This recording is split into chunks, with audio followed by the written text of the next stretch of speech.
রাশিতে 6খানা গ্রহর যে সমাবেশ ঘটেছে তার প্রভাব মীন রাশির মানুষদের উপর কিভাবে পড়বে বা তার ফলাফল এফেক্ট কি সেটাই দেখব। প্রথমে দেখব যে মীন রাশির বর্তমান পরিস্থিতি কি, তারা কি অবস্থায় রয়েছেন, ফলাফল বা এফেক্ট হিসাবে কি পাবেন, কি সমস্যার সম্মুখীন হচ্ছেন, প্লাস আপনার জন্য অ্যাডভাইস বা উপদেশ কী আছে। বর্তমান পরিস্থিতি রয়েছে আপনারা একেবারেই যেটাকে বলবো হতাশ এবং নেগেটিভ সিচুয়েশন আমি দেখতে পাচ্ছি। আপনাদের কাছে অনেক সুযোগ সুবিধা আসলেও আপনারা সন্তুষ্ট নন, অল্পে খুশি হচ্ছেন না বা আপনাদের আরও বেশি চাই। হতে পারে আপনার জন্য যে অফার অপরচুনিটিস বা পরিস্থিতি তৈরি হচ্ছে সেটায় আপনি যথেষ্ট খুশি নন, ঠিক আছে। কারণ কি আপনার মনে হচ্ছে যে এটা আপনাকে সিকিউরিটি দিতে পারবে না, ঠিক আছে, এর থেকে অনেক বেশি সিকিওর আমাকে হবে। সেটা ইমোশনালি হতে পারে বা যে কোনো সিচুয়েশানেই হতে পারে, যে কোনো পরিস্থিতি নিয়েই হতে পারে। দেখতে পাচ্ছি আপনার মধ্যে যে একটা রেস্টলেসনেস, ঠিক আছে, অস্থির ভাব একটা তৈরি হয়েছে বা আপনারা একটু বোর ফিল করছেন, ঠিক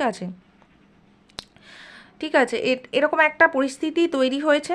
আবার অনেকের ক্ষেত্রে হতে পারে আপনার জন্য কোনো অপরচুনিটি এসেও আপনি সেটাকে কাজে লাগাতে পারছেন না, মিস হয়ে গেল, মিসড অপরচুনিটি, ঠিক আছে।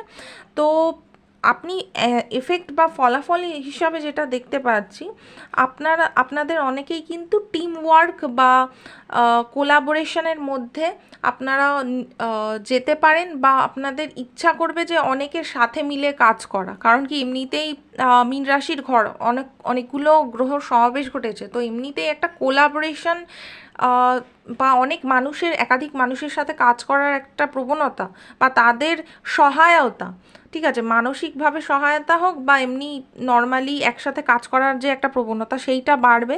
আপনাদের স্কিল ডেভেলপ হতে পারে, ঘর বাড়ি তৈরির একটা ব্যাপার হতে পারে বা ফ্যামিলির সবাই মিলে একটা কিছু করছেন, ঠিক আছে, এরকমও কিছু হতে পারে।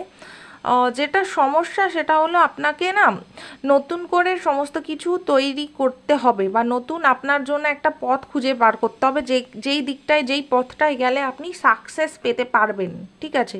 কারণ কি আপনি জানেন যে বর্তমান পরিস্থিতি এমনই তৈরি হয়েছে যেখানে কোনো কিছুই আপনার মন মতো হচ্ছে না এবং বারবার ফেইলিয়ার্স বা অসফল হচ্ছেন। সুতরাং সেই ক্ষেত্রে আপনাকে আপনার কাজ করার ধরন বা পরিস্থিতি চেঞ্জ করতে হবে।